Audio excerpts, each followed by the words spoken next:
Bem, conforme eu havia adiantado um pouco antes do intervalo, agora nessa segunda parte, nós vamos intensificar os debates, não só com o palestrante, né, o Dr. Bump, como todos sabem, é da Universidade Federal do Rio Grande do Sul, mas também nós temos outras pessoas de grande experiência e competência na área.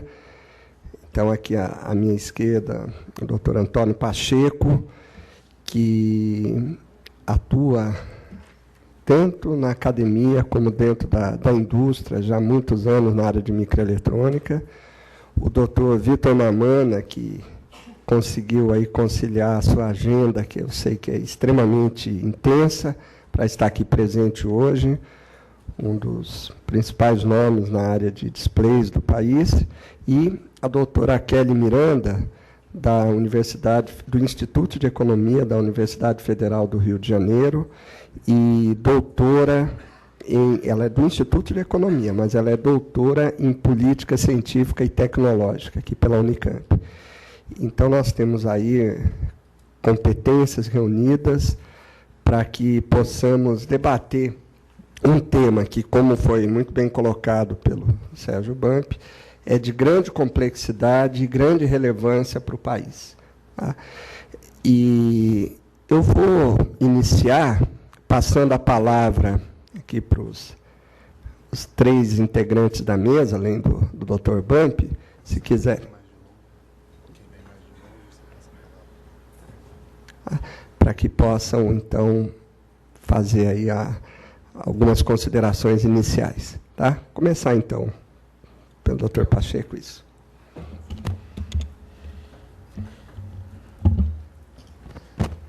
Tá bom, bom dia a todos. Inicialmente, eu gostaria de agradecer o convite de fazer parte da mesa e do debate para o Marco Antônio. É um prazer estar aqui com vocês. O pessoal, muitas pessoas me conhecem. Eu trabalho aqui no CTI desde 2009. Antes eu trabalhei na Texas Instruments em Dallas por alguns anos e depois na IBM em Nova York. Eu sou oriundo de São Paulo, formado na USP, fiz doutorado no IMEC, estou alguns anos já na área de microeletrônica. Eu achei muito interessante a palestra do Dr. Bump, e eu acho que tem muito material para a gente debater sobre como seriam as políticas. A área de microeletrônica sempre foi uma área controversa no Brasil, do porquê que não deu certo, o que a gente faz para dar certo, e eu acho que é interessante a gente ter uma conversa a respeito, porque existem vários caminhos, outros países foram bem-sucedidos, outros nem tanto. Então, não existem muitos exemplos que a gente pode falar que existe uma receita de bolo. E a gente tem que encontrar a nossa receita brasileira para ver como que desenvolve essa área, né?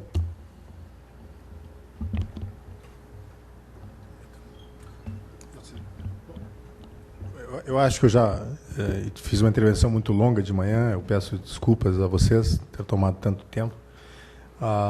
Mas o principal que eu proponho para a discussão é um conjunto de instrumentos de política setorial que vocês acham que seriam mais, digamos assim, importantes de serem acionados nessa conjuntura atual do cenário da indústria eletrônica no mundo, em particular para componentes. Então, naquele estudo a gente dividiu, e a Kelly certamente vai poder aportar bastante sobre isso, porque ela é do Instituto de Economia da UFRJ. A gente dividiu os instrumentos de política setorial entre instrumentos que envolvem, né, instrumentos de incentivos, são claramente coisas que envolvem um aparato legal de incentivos. O segundo, que são instrumentos de regulação, né, que são instrumentos regulatórios importantes, né, e tem os instrumentos de coordenação, né, de políticas. E no eixo horizontal, né, a gente tinha um conjunto de investimentos que são considerados investimentos que são induzidos, investimentos estratégicos. Né? E essa indução pode se dar por diferentes razões, ou por mudanças tecnológicas que acontecem na indústria global, uma indução que acontece por padrões de competição, né, entre as empresas que criam, né, oportunidades. E esse é o conjunto, esse é o cenário, né, de políticas setoriais que se quer aperfeiçoar, no contexto do que eu chamei aqui hoje de manhã de a terceira fase da política industrial. Eu considero que neste milênio, início de milênio, né, o Brasil teve a política industrial que foi elencada no primeiro trimestre de 2004, depois ela foi atualizada com as metas do chamado Programa de Desenvolvimento Produtivo em 2008, 4 anos depois, e cerca de 3 anos depois, né, em 2011, as chamadas estratégias do Plano Brasil Maior, dentro do qual a Estratégia Nacional de Ciência, Tecnologia e Inovação é um componente muito importante. Então, é isso que nós queremos discutir, né, com vocês, né, dado esse cenário, né, nessa terceira fase, em que pelo menos já sinalizou-se com muita clareza que a política de regulatória vai para o lado de exigir mais conteúdo local, seja em diferentes segmentos da indústria de transformação, automotiva é o que está começando a ser feito, e está se elaborando, né, estratégias para a indústria eletrônica. Então, é isso que nós queremos discutir, é isso que está em pauta para a nossa discussão. Tá? Então, agora é importante a mesa falar, né, o Dr. Vitor e a Kelly, para a gente discutir o que está faltando, naquilo que o Brasil pode melhorar dentro desse quadro, né, que a gente entende muito bem de como é que se movimenta essa indústria. O que o Brasil quer é estar no mapa de investimentos dessa indústria global. Tá? E não que não seja um player, como eu mencionei, os dados que eu mencionei para vocês hoje mostram que nós somos um second tier. A gente não é o 25º, né, nessa lista. Nós somos uma nação que está ali como produtora, né, 12º, 13º, e como consumidores de alguns bens, nós somos até o 2º ou 3º, né, computadores, celulares, smartphones. Então, essa é a agenda para a discussão que eu gostaria que a gente debatesse, enfim, com bastante dinamismo e com vocês participando também. Obrigado.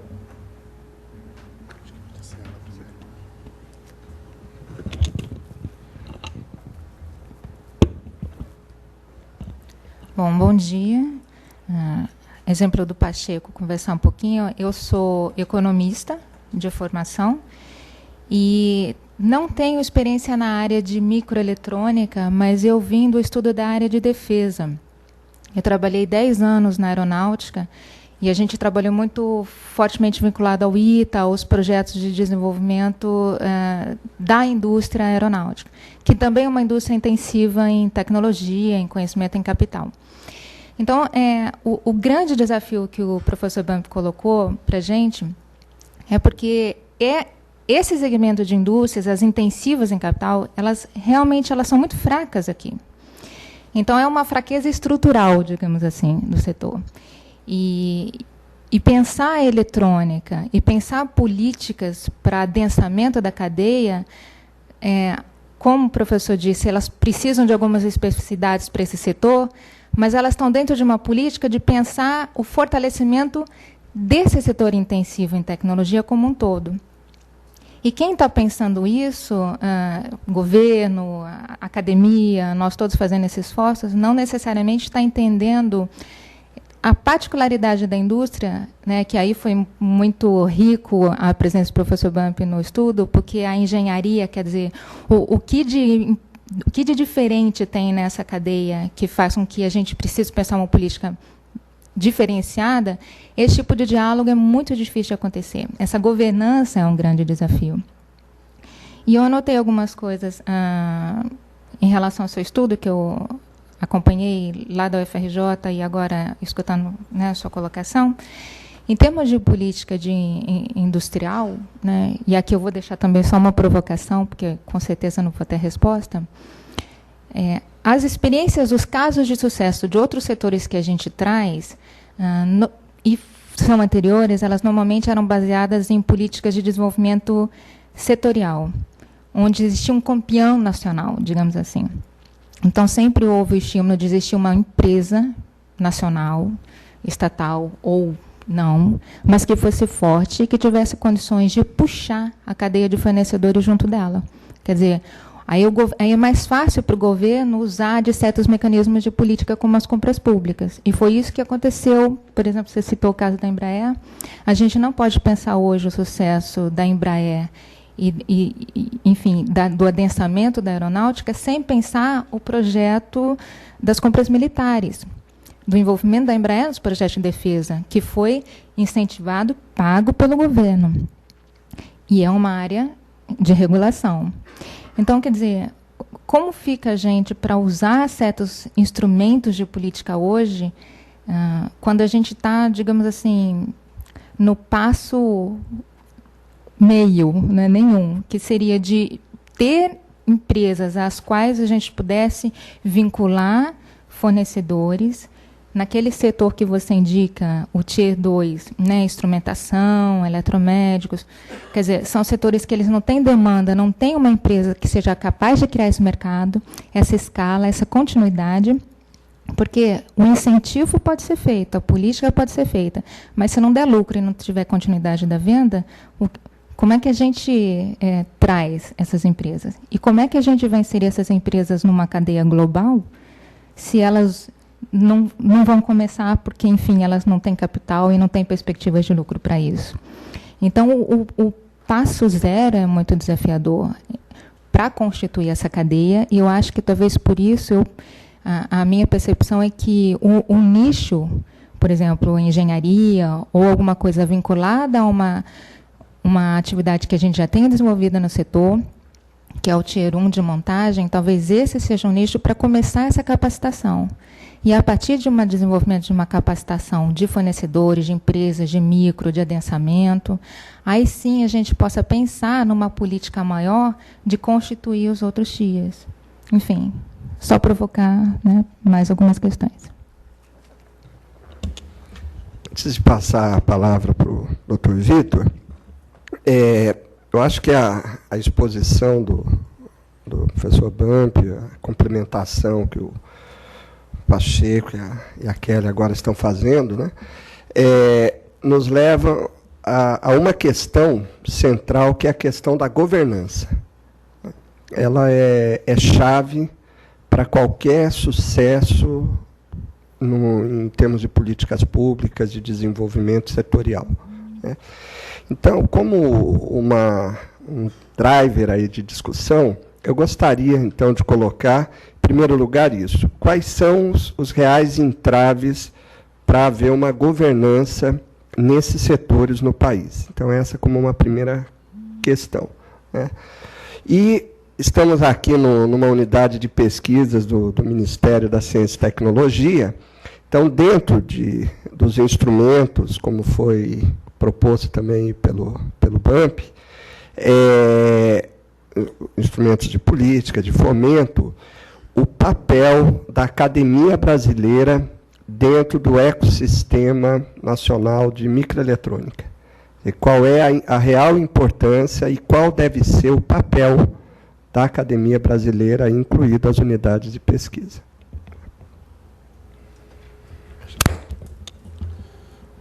Bom, eu agradeço a oportunidade, então, agradeço a mesa também por ter vindo ao CTI. Eu tive que me retirar, Bump, eu peço desculpas, a gente está com essa questão do concurso aí com os prazos realmente apertadíssimos. Descobrimos ontem que eles reduziram o nosso prazo de 45 dias para 10 dias, assim, estava tudo acertado para fazer, né? Então, temos que correr aí, não são os prazos para o concurso, são prazos internos nossos. Bom, mas, de qualquer forma, eu acho que esse tema é um dos temas mais importantes hoje do país, né? O nosso país, ele experimentou, durante a década de 90, uma ausência total de política industrial, né, que impactou demais esse esforço. O esforço de microeletrônica no Brasil, ele tem uma história muito interessante, né? Os primeiros grupos de pesquisa na área de microeletrônica no Brasil, eles ocorreram, na verdade, concomitantemente com muito que vinha sendo feito fora, né? Remonta à década de 70, e durante um período, inclusive em algumas áreas, o país teve liderança em algumas atividades nas áreas de processos, novos processos, e a gente estava realmente com um grande momento, né? Usando aí no sentido físico, né? Eu sou físico de formação. A gente estava com um grande momento ali para o final da década de 70, início da década de 80, com uma possibilidade muito grande de ter um papel no cenário mundial. Eu não sou historiador, mas eu gosto muito da perspectiva histórica. A gente tem que usar ela porque o processo é sempre um processo pedagógico. A gente tem que aprender com o passado para poder tomar as decisões do futuro. E essa perspectiva histórica, no caso de microeletrônica, tem que estar sempre presente, a gente entender como é que foi esse processo, como é que as coisas aconteceram, né? Eu acompanhei um pouco isso, estudei um pouco também. Na verdade, no momento em que existia uma condição especial para o país entrar nessa área, houve o processo de democratização no país, que foi muito importante, né? E imprescindível, na verdade, mas com uma série de momentos ali de desorganização das políticas nacionais por conta desse processo de mudança, né, da forma de... Então, a gente teve que passar por todo um ciclo, né, de reaprendizagem, que eu acho que a gente só retoma, em termos de política industrial, no começo dos anos 2000. Realmente, 2002, com o governo Lula, é que realmente a gente volta a ter política industrial, né? Então, é muito importante essa perspectiva histórica, que aliás, se mistura muito com a história do CTI, né? As dificuldades que o CTI enfrentou para poder atuar nessa área tem muito a ver com essa história. A gente vivenciou, os colegas aqui dentro conhecem e vivenciamos muito bem isso. O que o Marco Antônio falou, que eu acho que é muito importante, essa questão da governança, tem um pesquisador da Kodak, que aliás agora já saiu da Kodak, a Kodak está nessa situação toda, né? Que é o Samuel Chung, que ele fez um estudo muito grande de como você coloca uma cadeia produtiva para funcionar. Uma cadeia produtiva de semicondutores é uma coisa extremamente complexa, né? Estava até brincando com o Bump no café aqui, que cadeia produtiva, criar uma cadeia produtiva na área de semicondutores é mais difícil que mandar uma meia-lua, né? Quer dizer, é extremamente complicado. E uma outra metáfora é que cadeia produtiva é que nem armada, você não improvisa. Quando você vai para a guerra, não dá para você dizer assim, eu esqueci de fazer armada. É um negócio que leva muitos anos para se consolidar. Então, é preciso criar um processo de gestão da cadeia produtiva. Quando foi colocado o desafio para a China de criar uma cadeia produtiva na área de displays, por exemplo, e acho que vale a pena vocês pegarem um trabalho que foi apresentado no Latin Display do ano passado, quais são os elementos para que isso aconteça, né? Então, no ano passado veio uma pessoa da China, de uma das regiões lá no nosso evento, que é o Latin Display, que acontece anualmente, para contar para a gente os elementos que eles consideraram para colocar a cadeia produtiva funcionando na China, nessa área de displays. E o Brasil vai ter que seguir alguma coisa parecida com isso, né? A gente tem uma riqueza no Brasil, que é essa comunidade de microeletrônica, a comunidade de displays, a comunidade de componentes de uma forma geral. Eu não sei se o Bump já se perguntou por que ele milita nessa área. Eu, às vezes, fico me perguntando por que eu tenho tanto entusiasmo pela essa área. Certamente não é por uma questão financeira, né? E a gente tem um grupo de pessoas no Brasil que tem esse entusiasmo. Eu poderia citar aqui vários nomes, né? Professores, o professor Jacobos, o pessoal da UNB, o pessoal de Pernambuco, o próprio professor Bump. E essa é a nossa riqueza. Então, no processo de criação dessa gestão da cadeia produtiva, a gente vai ter que usufruir desses stakeholders na academia, que estão na academia, porque o país não tem, como você disse, um campeão nessa área, né? Mas esses stakeholders vão ter que, talvez, mudar um pouco o mindset em termos de academia, que normalmente tem uma característica muito especial, né? A academia ela é legitimidade por excelência, ela tem o conhecimento, né? Mas ela não tem o poder. O poder vem da democracia. Então, como você faz esse conjunto de stakeholders se organizarem e colocar esses stakeholders trabalhando em prol dessa cadeia produtiva que precisa ser criada no país, né? Isso é um grande desafio. E eu tenho a impressão que já foi feito muito em torno do CI Brasil, e mesmo na área de displays, na PDP, um trabalho que, no fundo, é a formação de um think tank, né? Tá certo? Mas a gente precisa aprofundar esse trabalho, né? O think tank ele é formado por stakeholders, né? E você, nesse processo, tem que ter um equilíbrio muito grande entre legitimidade, que é o conhecimento, poder, que é o governo, e urgência, que são as empresas. O ponto fraco na área de componentes no Brasil é que não tem as empresas, né? Então, nesse nosso think tank, Bump, o que a gente tem que realmente fazer é buscar ampliar a esfera, né, de penetração desse think tank, a gente evitar ficar preso a algum gueto, né, e realmente ampliar a discussão. E essa discussão tem que estar sempre em torno das políticas públicas, né, porque essas vêm do poder, vêm da democracia, estão decididas ali no Congresso ou em alguma esfera do Executivo. E aí entra a defesa, educação, né, a saúde, encontrando nessas políticas públicas como é que nós podemos nos inserir e encontrar os stakeholders que vão entender o nosso papel enquanto formuladores de política industrial. Eu cito, em referência ao que você mencionou, a Lei 12.349, de compras governamentais, né, que hoje a discussão toda está girando muito em torno de software, né. Eu entendo que a área de microeletrônica, a área de displays, a área de componentes precisa se integrar essa discussão para colocar os temas pertinentes a essa área, né? E esse desafio da indústria, você mencionou que nós estaríamos no 13º, né, lugar. O nosso problema, o problema da nossa indústria é que ela é muito diferente, o perfil dela é muito diferente do que precisaria ser para poder atuar nessa área. Os nossos industriais, né, atuando nessa área, eles não têm a percepção da importância do conhecimento dentro de suas empresas. Eu vou citar aqui uma metáfora, e eu vivenciei isso numa das negociações que eu participei aí, nessa área de componentes. Eu não vou citar nomes, mas vocês vão poder imaginar as empresas que eu estou mencionando. Mas a gente estava justamente no processo de aproximação de algumas empresas brasileiras com empresas estrangeiras, e a metáfora é a seguinte: você vai criar uma banda de música, né? Então, vamos supor, eu e o Bump, eu toco o piano, você toca a guitarra, e a gente está precisando de um baterista. Então, vamos no Brasil buscar uma empresa, né, usando a metáfora, que seja um baterista. Aí eu chego, encontro uma empresa e pergunto para ele assim: olha, você toca bateria? E ele fala assim: não, eu conheço o dono das Casas Bahia. Eu não toco bateria, mas eu quero participar da sua banda. É evidente que eu não vou deixar ele participar da minha banda, tá certo? Porque ele não tem conhecimento, ele não tem como, né? E no Brasil a situação é exatamente essa. Na hora que você tenta casar, as culturas empresariais são muito diferentes. A formação das empresas é muito diferente.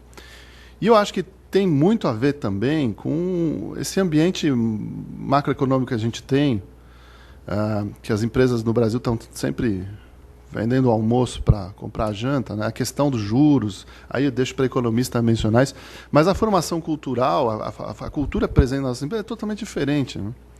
A gente, numa dessas negociações, o conhecimento financeiro da empresa brasileira era muito superior, em termos de a discussão financeira, do que da empresa asiática. Por outro lado, o conhecimento tecnológico lá era muito superior, porque aqui a gente está sempre lidando com essas questões, né, muito mais complicadas de câmbio, taxa de juros, etc. Então, eu tenho a impressão que, nesse aspecto, urgência, a esfera de urgência, que é representada pelas empresas, é o nosso grande desafio na formação desse think tank, né? E isso obriga a mudança da linguagem. Sabe, Bump, a gente tem que ter uma linguagem muito mais atraente para esses atores, né? E um processo pedagógico também, né, de mudança dessa cultura empresarial no país. Eu acho um grande desafio, não vai dar para improvisar, a gente não tem que ficar desanimado com o tempo que está se passando, é assim mesmo, né?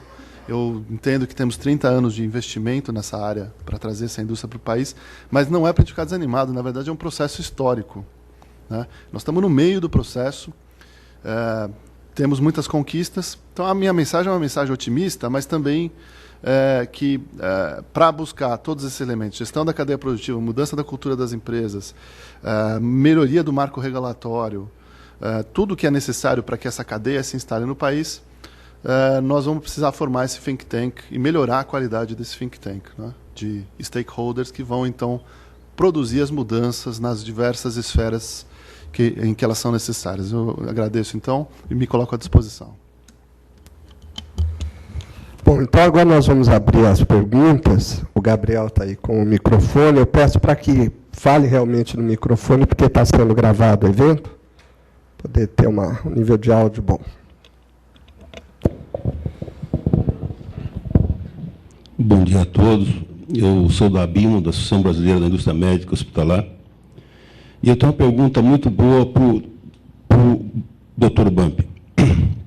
Nós tivemos aquela experiência... Bom, vamos voltar só como é que a indústria do display foi para a China, se antes era situada em Taiwan.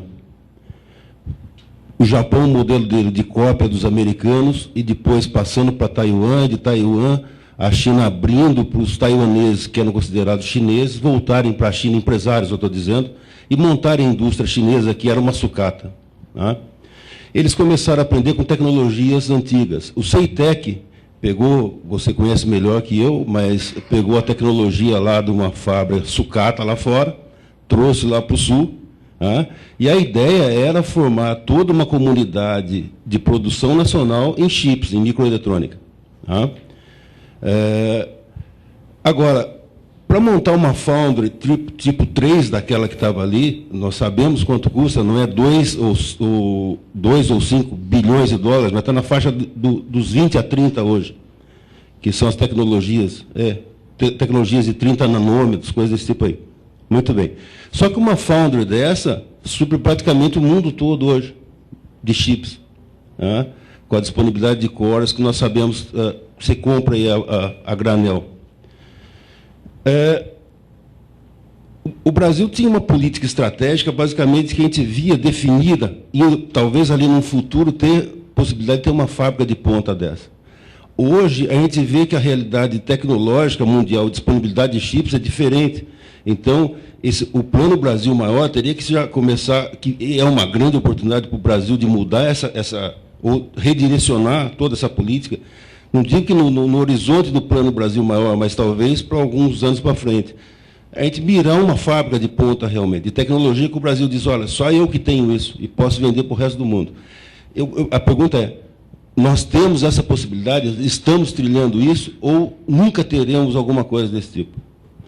E só para complementar, finalizando, uma informaçãozinha, né, uma informação para a mesa até, que vocês devem conhecer, mas quando a gente diz assim, vocês citaram o Embraer como um caso de sucesso. Eu venho da escolinha lá de São José, e o presidente é da minha turma.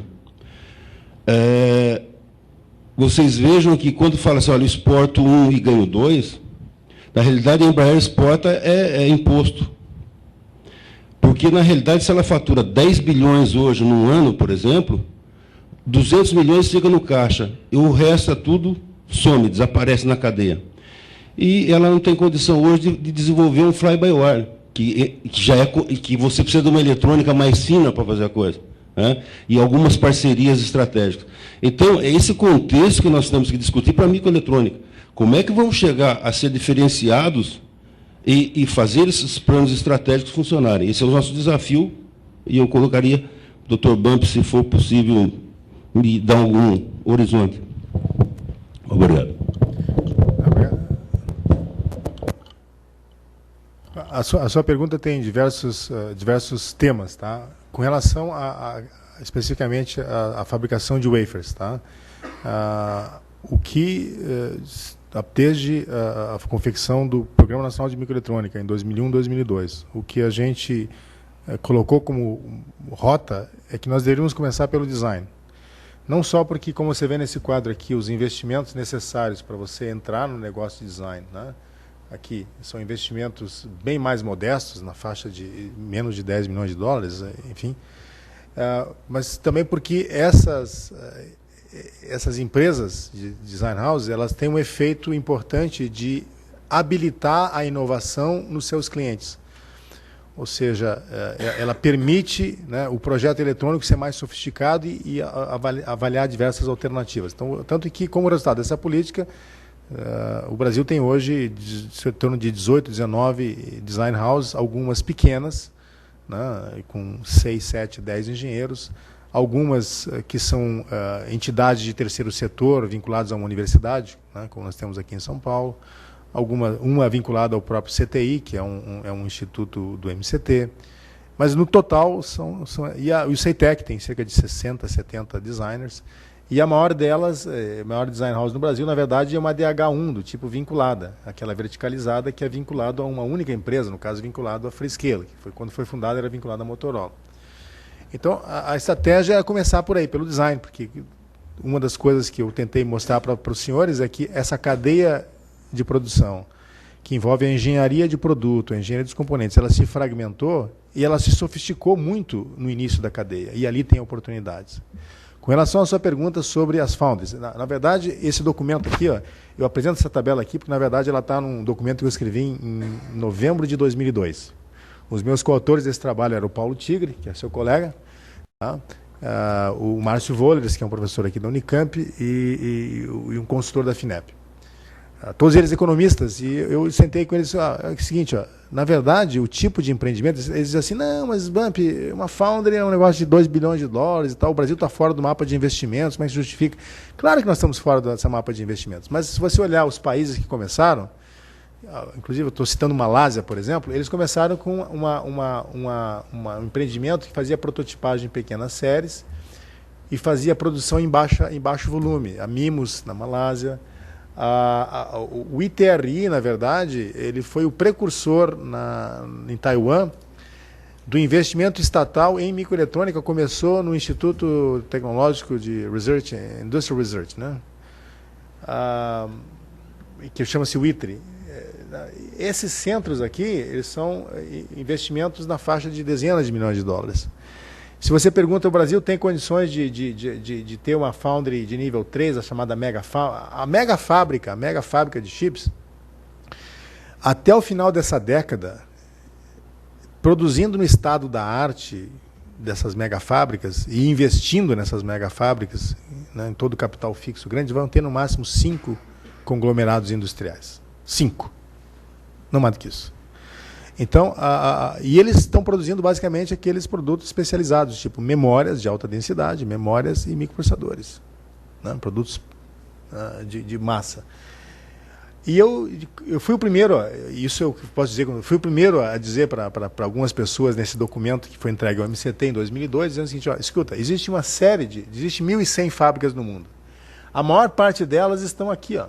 Elas fazem produção em volume, elas não usam litografia estado da arte, elas usam litografias que não estão no leading edge, estão no trailing edge, e fornece para segmentos especializados, né, como automotivos, sensores, né, sistemas de RF, sistemas de microeletromecânica. E o investimento para essas fábricas era da ordem, eu estimava naquela época, da ordem de 400 a 500 milhões de dólares. E eu dizia, então, que o que o Brasil tinha que fazer, tá, era a minha recomendação. Não era unânime, havia opositores dessa recomendação. O Brasil deve, com investimento estatal, começar com a infraestrutura básica para microfabricação, para ter know-how. Então, é a mínima escala que permite você fazer com qualidade um componente, com qualidade industrial um componente. Foi por isso que o CEITEC foi desenhado com uma sala limpa de 1.300 metros quadrados. Tá? A responsabilidade de dizer que isso era uma boa estratégia foi minha. Pouca gente sabe disso, mas foi minha. Tá? Na hora de desenhar, e eu fiz a pergunta, e respondi a pergunta como um cientista e conhecedor da área. Eu fiz minha educação no Vale do Silício, durante 7 anos eu morei lá. Tá? Não estou empregado nessas empresas porque o grito da floresta me trouxe de volta, né? Então todo mundo acaba por diversas razões. Então, o que aconteceu? Ficou claro, né? Ficou claro para mim que o mínimo footprint necessário para você ter uma fábrica CMOS operando com 1 ou 2 equipamentos de cada tipo, 2 ou 3, tá? É uma área de 800 metros quadrados. Tá? Isso aí, eu fiz um estudo isso em 2001, 2002, e é isso aí, 800 metros quadrados. Então, 800 metros quadrados de sala limpa era um mínimo para você ter escala industrial. E eu advoguei que tinha que ser em escala industrial, senão não valeria a pena fazer, senão era melhor colocar os equipamentos. E não era equipamento de sucata, na verdade, os equipamentos iam ser doados pela Motorola, entende? Não era sucata. Depois, isso era em 2001. Em 2001, a indústria de microeletrônica teve a maior queda da sua história, caiu 40%. Quando estourou a bolha do dot-com, o faturamento da indústria de microeletrônica caiu de 200 bilhões de dólares em 2000 para 123, 40% de queda em um ano. Muitas fábricas tiveram ociosidade, e o que aconteceu? A Motorola agilizou a descontinuidade, porque ela já estava desembarcando, inclusive, do negócio de chips. Então, ela desativou uma fábrica e se comprometeu a mandar para esse empreendimento governamental. O que acontece é que a fábrica mesmo só ficou pronta para receber os equipamentos 6 anos depois. Né? E, obviamente, você entende que isso aí tem a ver com os outros problemas. Mas eu fui o primeiro a chamar a atenção que aqui existe um second tier, que é o nível 2, que é onde há a possibilidade do Brasil entrar em escala industrial mesmo. E não para minha surpresa, em setembro de 2005, um grupo de consultoria aqui do governo de Minas Gerais anunciou um perfil de empreendimento exatamente desse tipo. Tá? Que, inclusive, continua sobre a mesa com o seu estudo de viabilidade, foi reatualizado de 2005 para cá, mas ali naquele momento não havia um investidor. Então, veja bem, num cenário da indústria de wafers, tá? Em que para o high-end o investimento é muito grande, e você vai ter as seguintes empresas. Minha previsão, tá? Qualquer previsão é sujeita a ser mas é só baseado na experiência passada. Intel, Samsung, ST Microeletrônica na Europa, né? A principal foundry do mundo, que é a TSMC, seguramente elas vão ter, daqui a 10 anos, o estado da arte em CMOS, em mega fábricas. A IBM é provedora de tecnologia, tá, para as outras. E a Global Foundries, que recebe tecnologia desenvolvida pela IBM Microeletrônica. Tá, então, IBM Microeletrônica e Global Foundries estão associados. Então, são essas 5 empresas, tá, que têm condições de fazer esses mega investimentos. No Brasil, não está na rota de investimento dessas empresas para essas mega foundries. Mas note, apesar de o mundo ter a China como fábrica, onde é que a Global Foundries decidiu colocar a sua fábrica estado-da-arte mais recente, que vai entrar em produção esse ano ou no próximo? Em Nova York, porque o governo de Nova York colocou uma enormidade de dinheiro, medido em centenas de milhões de dólares, para fazer um outro centro lá, que chama-se Albany Research Center e tal, em Albany, onde está o investimento estatal. O subsídio para o empreendimento ST Microeletrônica na Europa vem através dos projetos de R&D da Comunidade Europeia. O subsídio do governo de Nova York, do Estado de Nova York, para a Global Foundries vem através do subsídio para o Centro de P&D em nanotecnologias, e é assim que acontece. Então, o Brasil não tem possibilidade de estar nesse jogo, mas aqui no meio ele tem. E nós temos que preocupar com a indústria que nós temos. E a indústria que nós temos, de novo, é como a Kelly mencionou. Qual é o problema da indústria de bens de TIC? Que a governança dela ela é distribuída e os players são muito diversificados e você não tem aquilo que o BNDES gosta de usar o termo, o campeão nacional do setor. Tá, okay? Se mesmo para exportar carne, que o Brasil é um produtivo produtor de gado, o BNDES decidiu estrategicamente concentrar e criar um player internacional nessa indústria de alimentos para exportação de carnes, e achou necessário, uma coisa bem tradicional como essa, tem que ter um player. Imaginem em uma indústria desse grau de complexidade, tem que ter um player. Só que esses players mundiais, esses líderes, não virão investir no Brasil. A nossa conversa com eles tem que ser de outra natureza. Ela tem que mostrar consistência, continuidade nas políticas e uma certa estratégia de trazer a engenharia para o Brasil. A engenharia do produto, a engenharia do subcomponente, a engenharia do display, a engenharia... Porque o display é parte do produto final. E como ele é a parte mais cara do produto final, e ele tem uma série de etapas, né, no mínimo 3 grandes etapas no seu processo produtivo, você vai ter que incorporar aos poucos, e vai ter que fazer uma negociação customizada. Então, no fundo, a minha resposta para você é o seguinte: esqueça a Mega Foundry. Tá? O price ticket é muito grande. O CEITEC foi desenhado para ser o menor price tag para você ter qualidade industrial. Okay? Se o modelo de gestão utilizado foi o mais adequado, nós vamos discutir. Eu insisto que falta uma governança estratégica na agenda de P&D dos complexos de bens de TIC. É uma área estratégica, mas não existe uma agenda estratégica onde você consiga ter uma ente que consiga chegar com uma multinacional e falar a mesma coisa para A, B ou C e captar delas a parceria que é mais interessante para a nossa agenda estratégica. Coisa que a Embraer sabe fazer, tá? Com qualquer multinacional do complexo dela. Tá? Coisa que a Petrobras sabe fazer para o seu complexo produtivo, mas na indústria de bens de TIC, E aquilo que eu digo, o investimento de 800 milhões de reais por ano que as 350 empresas do Brasil fazem, a maior parte delas são as grandes empresas líderes multinacionais. Esse investimento em P&D, ele é esfarinhado. Tá? É isso que eu digo, ele é esfarinhado. Esfarinhado é o seguinte, ele não existe. Você não mede lá um produto. Esse produto foi feito pela Samsung do Brasil, esse produto foi feito pela Nokia do Brasil. Não existe esse produto. E cá entre nós, com 5% do teu faturamento, no caso é 4%, a lei 82/48 exige 4%, com 4% do teu faturamento, tu faz um P&D de classe mundial. O mercado é bom, nós somos o terceiro maior mercado mundial de celular e celulares e computadores, né? Então por que com 4% desse faturamento não sai aqui projetos estratégicos na área de componentes e de displays? Por quê? Porque não tem ninguém realmente pensando, diz aqui, ó, coloca o teu dinheiro. Não existe um ITRI no Brasil. Tá? Então, e os países que conseguiram chegar lá investiram fortemente, né, nesses centros de P&D, que é o que faz a interface com a academia. Então, aí tem uma coisa que o Vitor colocou. Bom, como é que a gente estabelece think tank? E o Marco também levantou. Poxa, mas o que a academia pode fazer? Bom, eu quero dizer bem claro o seguinte, a academia é um parceiro, né, que não tem muito a dizer no que diz respeito à alocação de investimentos. Quem tem a dizer, né, em termos de alocação de investimentos é empresa e governo.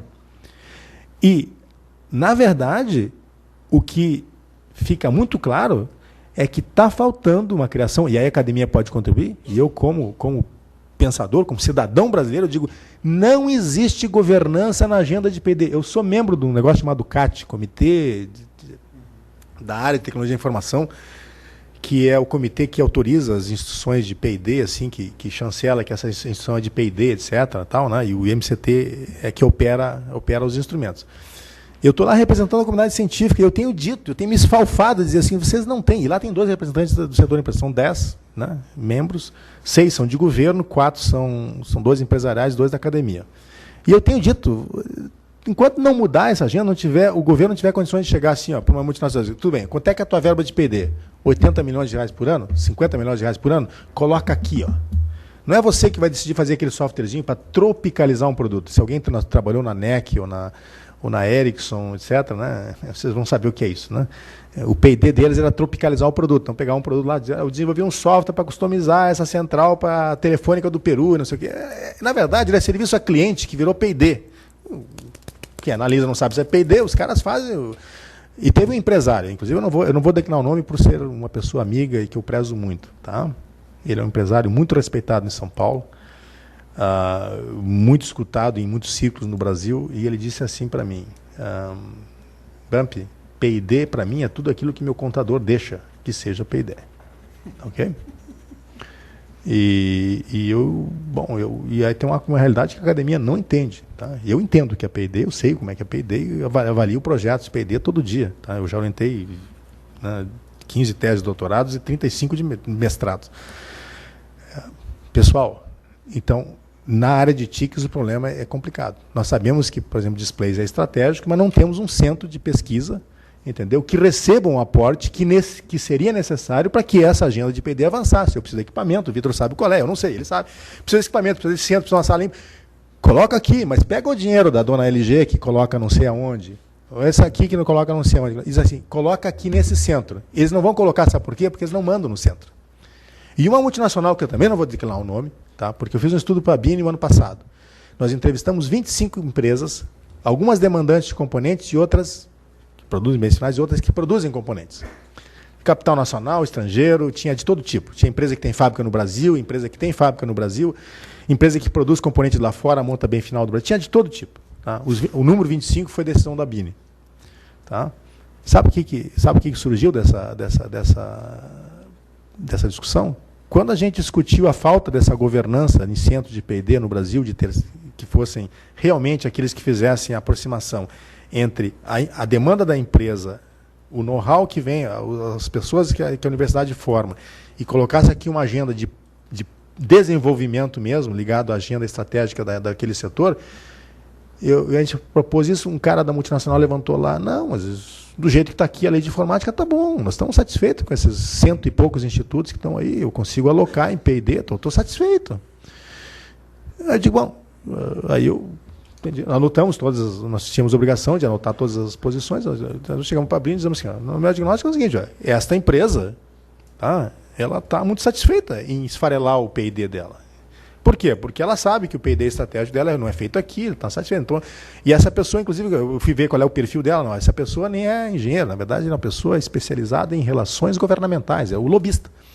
Entendeu? E ele está bom, para ele está bom. Entendeu? Então, e a BINE tem esse problema de que, na verdade, tem muitos setores lá representados, muito heterogêneos, uma quantidade muito heterogênea, e essa falta de governança impede eles de avançar nessa direção ou naquela. Tá? Então, se eu olho para o setor empresarial, há problema de governança. Se eu olho para o setor do governo, a Embrap, na verdade, foi anunciada, assim, ela foi anunciada sem ter uma agenda estratégica de desenvolvimento. Ela vai ser uma agenda estratégica, tudo bem. A agenda estratégica para a indústria do vinho, eu sou lá do Rio Grande, então lá nós produzimos 80%, 95% do vinho brasileiro é produzido lá. Então, claro, a Embrapa sabia, para fazer o desenvolvimento estratégico associado à produção do conhecimento e ao demandante do conhecimento, tem que estar lá no Rio Grande do Sul. Então, tem a Embrapa uva em Bento Gonçalves. Tem que ter cultivo no Cerrado. Então, a Embrapa lá, tem a Embrapa Cerrado, tem a Embrapa Gado de Corte, tem que botar lá em Mato Grosso. Então, na verdade, o que está acontecendo? Na Embrap não estabeleceu a agenda. Se vai focar no gado, se vai focar no vinho, se vai focar no trigo, se vai focar no cultivo de, sei lá, frutas tropicais ou subtropicais. Tem que estabelecer a agenda, porque a agenda para a indústria de plásticos é uma, a agenda para a indústria de bens de TIC é outra. E a agenda para a indústria de petroquímica, a Petrobras está indo muito bem, obrigado, ela sabe o que fazer. A Braskem, a Petrobras sentam na mesa e resolvem. Uma produz um insumo, outra então Braskem e Petrobras resolvem.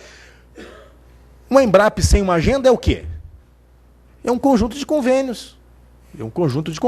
E aí, tudo bem. Aí tem que ser com o Senai. Tudo bem, tem que ser com o Senai. Tá bom. Eu respeito o Senai. O Senai é uma fantástica instituição. Mas, poxa, você quer mudar o P&D, tu vai começar pelo Senai. O Senai tem um bom modelo de governança.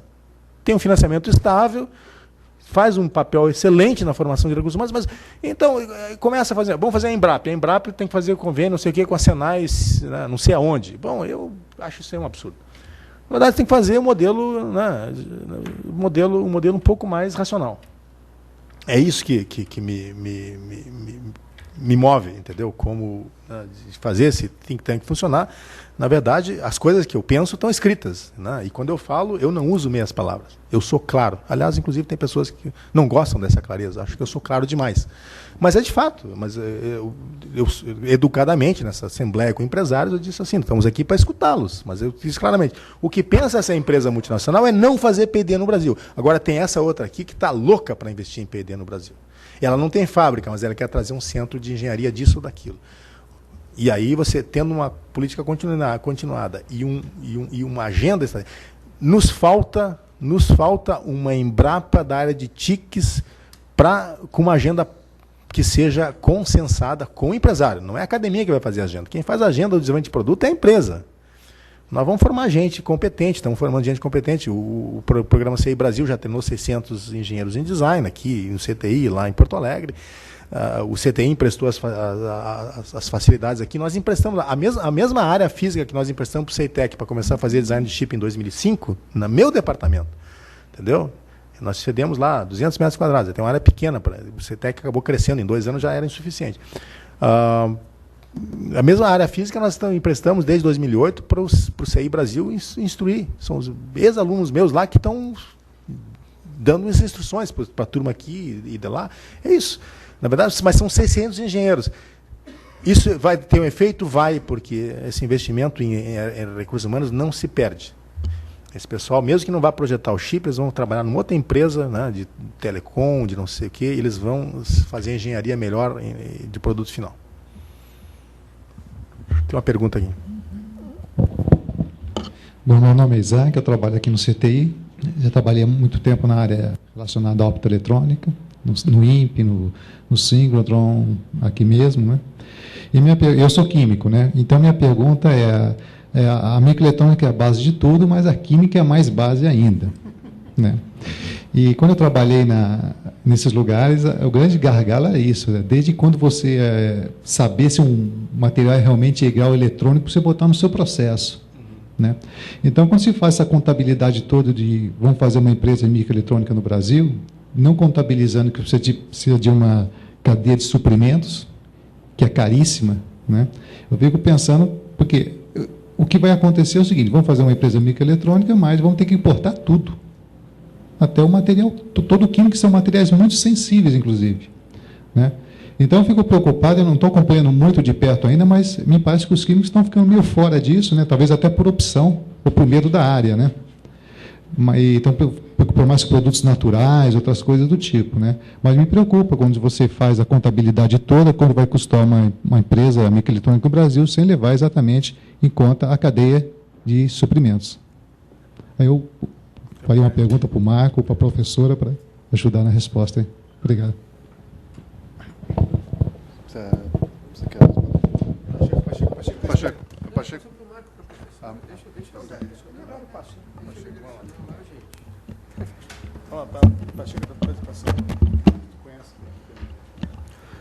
Não, Isaac, a colocação é muito pertinente. Você não tem uma indústria nem a nível 1, 2 ou 3, todas elas de microeletrônica vão demandar produtos de alta pureza, químicos, gases, os wafers. Então, os materiais exigem, é claro, você tem que ter uma cadeia de suprimento, que nem você colocou. É a mesma maneira que a indústria automobilística na década de 60, quando foi parar lá em São Bernardo. Se você não tiver um ambiente dos fornecedores de autopeças, você não consegue fazer a indústria funcionar, ela não vai criar tudo sozinha. Numa primeira, o CEITEC veio para o Brasil, a ideia, o Bump pode até me corrigir, eu imagino que na estratégia de trazer uma indústria para o Brasil, você está, primeiro, incentivando aí a criação, você vai ter que criar esse ambiente de fornecedores. Porque também, por que uma pessoa vai criar um gás grau eletrônico que é extremamente caro se não tem demanda nacional? Você também não vai, o empresário não vai criar uma planta especial para fazer produto ultrapuro se ele não tem para quem vender no Brasil. É um mercado, ele pode tentar vender lá fora? Claro que pode. Mas são poucas as fornecedoras. Elas já estão aqui no Brasil? Já estão. Você compra o gás da Air Liquide nos Estados Unidos de alta pureza, é a mesma Air Liquide que está no Brasil, que vai te importar. E se tiver demanda, ele vai criar uma planta aqui. O problema é você ter uma capacidade de logística de trazer isso num custo que seja compatível com o custo lá de fora. Então, ou você cria um incentivo para a mesma empresa que está aqui no Brasil, que fornece lá fora, trazer isso para a indústria nacional num preço competitivo, ou você tenta fazer ela criar uma planta, mas a demanda de volume talvez não compense o investimento numa planta para produzir esses materiais ultrapuros no Brasil. Mesmo porque lá fora você vê que isso já está concentrado em alguns lugares especializados, entendeu? Que nem o Bump falou, existe uma tendência de você ter centros que vão produzir algumas coisas.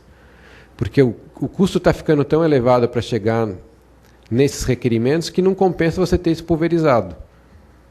É uma questão, aí, como você bem colocou, de logística.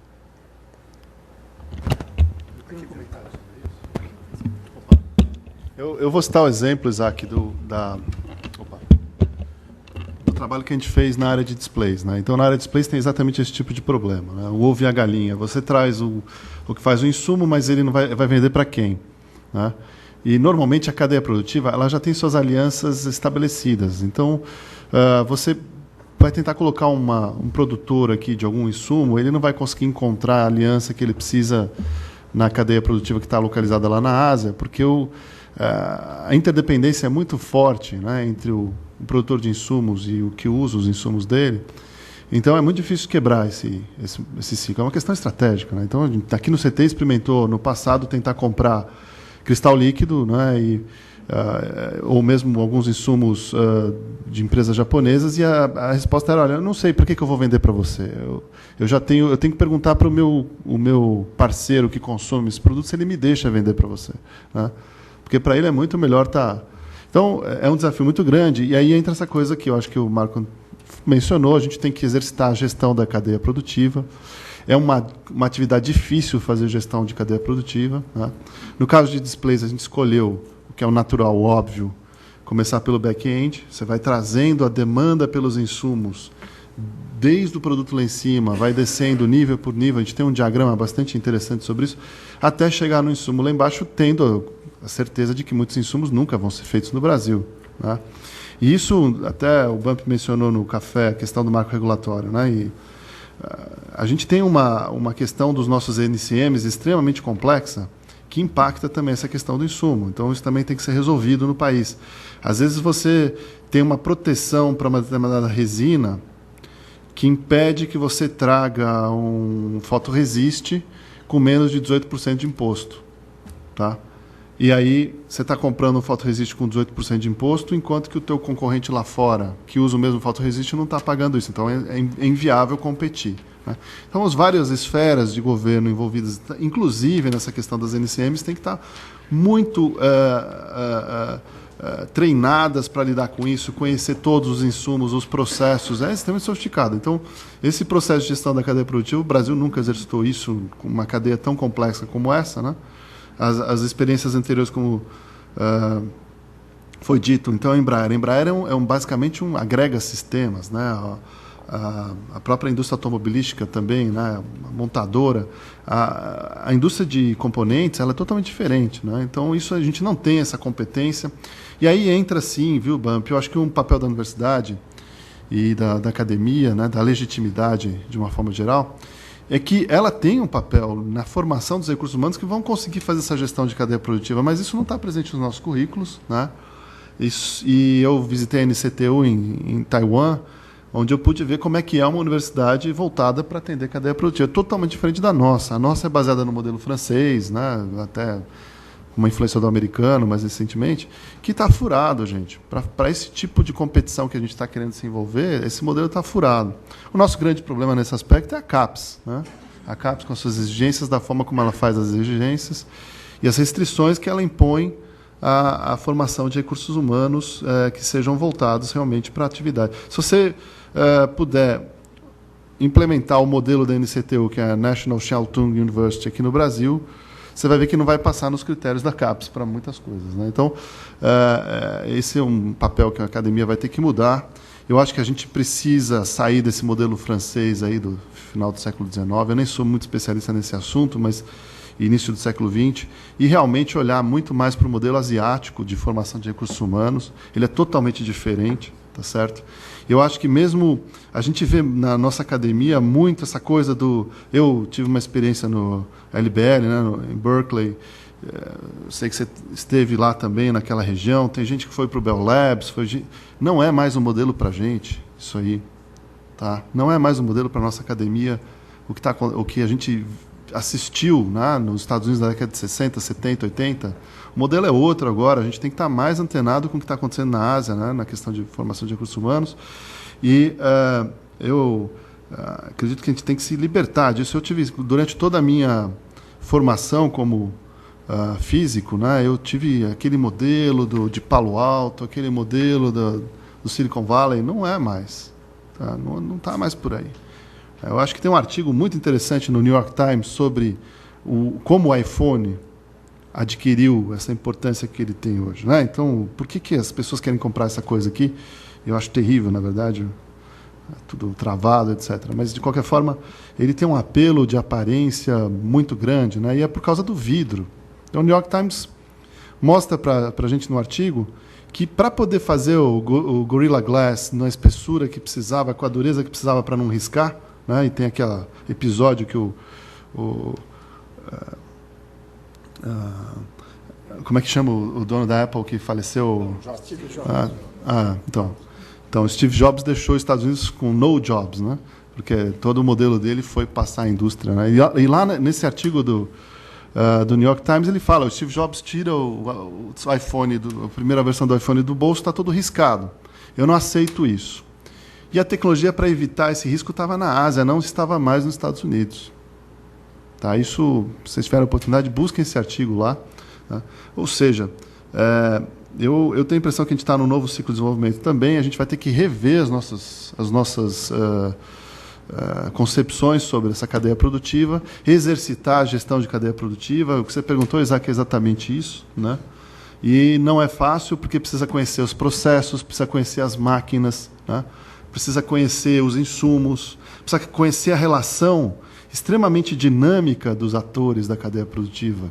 Hoje você tem um fornecedor de um determinado fotorresiste, daqui a pouco ele é comprado por outro, depois ele deixa de fornecer aquilo, aí tem que mudar o processo. Como é que são tomadas essas decisões, né? Então, esse conhecimento não está no Brasil, ele não está presente, não tem ninguém estudando isso direito, né?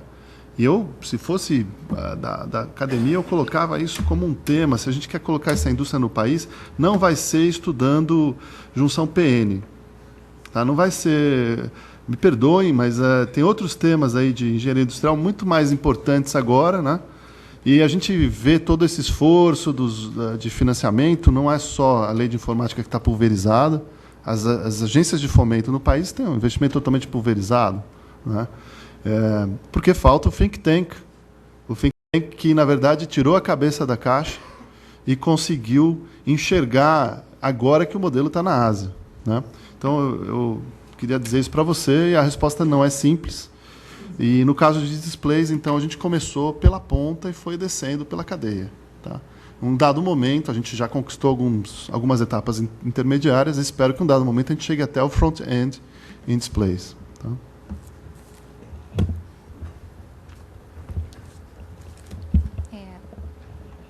Só para complementar a questão da cadeia de suprimento, a cadeia industrial ela é global.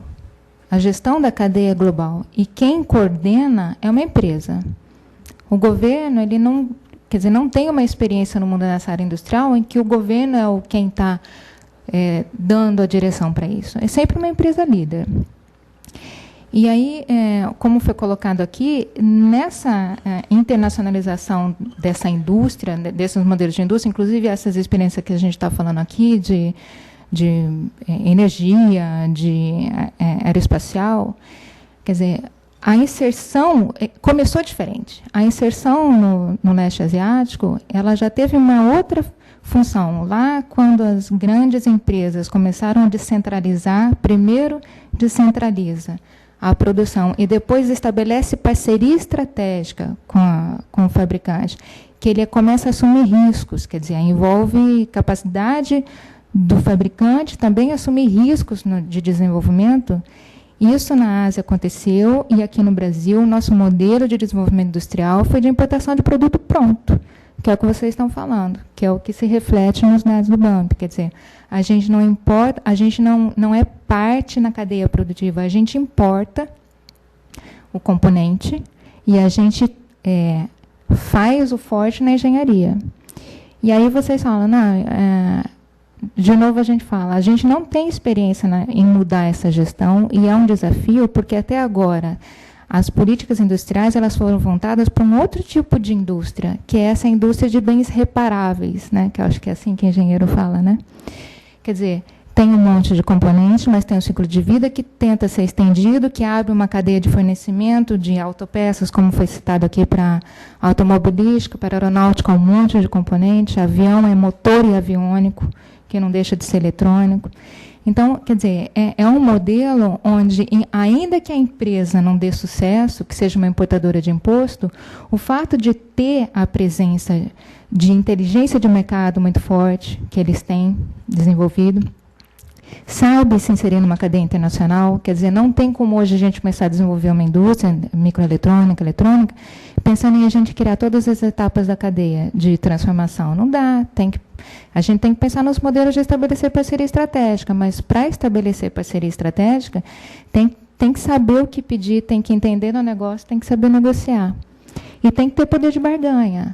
Então, quer dizer, setores onde existe essa capacitação pronta, tem o poder de barganha. Onde não tem, o Estado pode apoiar, usando o poder de barganha da compra pública, que foi citado por Paulo Vitor. Quer dizer, mas aí, necessariamente, esse poder de barganha vai ser criar nichos e desenvolvimento de novos projetos que talvez não sejam da área de microeletrônica, talvez nem sejam da indústria eletrônica, mas que vinculem como contrapartida investimentos e o uso do desenvolvimento e o fomento dessa capacitação aqui internamente. Então, quer dizer, pensar novos elementos, pensar um uso novo para as políticas que a gente tem até hoje, para essa indústria microeletrônica, que é muito desafiadora, porque a obsolescência é muito rápida, ela não é reparável, quer dizer, não tem a menor intenção de mudar isso, não dá nem para a gente trabalhar como a China começou, né? Abre a tecnologia, faz um produto de menor qualidade, eles copiaram todos os aviões, automóveis, enfim, tudo que era bem mais durável, eles copiavam e depois chegavam para as empresas que queriam entrar lá e disseram, olha, você quer vir aqui para vender para o meu mercado, vai ter que abrir a tecnologia. Quer dizer, se estabeleceu uma política industrial de transferência de tecnologia vinculada à oferta do mercado. Nós não, Brasil, nós não ofertamos nosso mercado consumidor vinculado a nenhuma política de transferência tecnológica, porque a gente já está em tese, importando a tecnologia. Então, puxando pela história, né, já que vocês estão falando que, como isso é importante, a nossa história foi outra. E a gente tem que repensar a história pensando a gente, que não sabe trabalhar de outro jeito que não seja aquele que a gente foi educado, a agir diferente com os instrumentos que tem em mão. Então, eu acho que, enfim, um desafio seria a gente repensar, né, o professor Bambi fala muito da agenda. A agenda pensando em que poder de barganha a gente tem para negociar com essas indústrias, lá fora, com esses líderes. E se a gente não tem, como é que a gente usa o poder de barganha do Estado para isso? E, de repente, em outras cadeias, na qual a regulação pode entrar. Eu me lembro que, acho que você que escreveu sobre a TV digital, né, de usar, de repente, a vinculação da escolha, né, da tecnologia como contrapartida para alguma transferência de tecnologia ou para inserção de alguma empresa em especial ou de um consórcio de empresas que poderia ser gerenciado por uma associação como a BIMO. Quer dizer, a gente poderia vincular a entrada desse consórcio num projeto de exportação. Entendeu? Não é para semicondutor, mas o que a gente pode fazer para usar a nossa competência, para capacitar, para incluir P&D, para começar a aprender de alguma forma, nem que seja em outra indústria. Depois a gente volta para a indústria eletrônica. Então, a cadeia de suprimento que começa diferente exige tratamento diferente. Né? Olhar o leste asiático como uma forma de aprendizado, mas que a gente não vai conseguir imitar e não vai conseguir ter a inserção deles agora, não vai. Não tem como.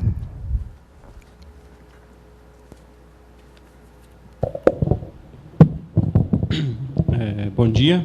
Meu nome é Emir De Bastiani, da empresa Alcorn do Brasil. Professor Bampi, parabéns pela apresentação. Parabéns a todos que trabalham na área aí pela tenacidade e amor.